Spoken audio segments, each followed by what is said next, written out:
The Bank of England governor says low inflation is temporary and will return to its 2% target within 2 years. What's important is that workers and businesses understand this is a temporary phenomenon, Mark Carney told MPs. He said the 9-strong Monetary Policy Committee would bring it back to the target in a reasonable horizon, which he said would be within 2 years. Inflation stood at 0.3% in January, well below the bank's 2% target.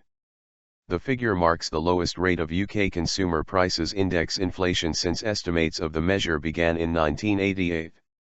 Mr. Carney said that 3/4 of the current weakness in inflation was due to falling prices of oil and food, which he said was a temporary, one-off development.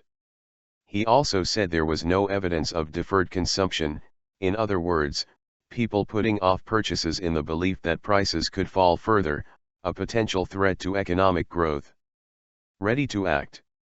Mr. Carney stressed that if there was any evidence of a sustained fall in inflation, the bank could if necessary cut interest rates from their current 0.5% low to zero, but he emphasized that the focus of policy is towards tightening.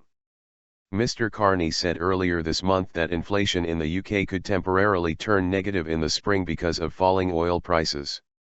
The bank's base rate has been at a record low of 0.5% for nearly 6 years. Markets are currently expecting an interest rate rise in early 2016. However, in written evidence to the Treasury Select Committee, Martin Wheal, one of 2 members of the MPC to have voted to raise interest rates late last year, said it may be appropriate to raise bank rate rather earlier than financial markets currently anticipate.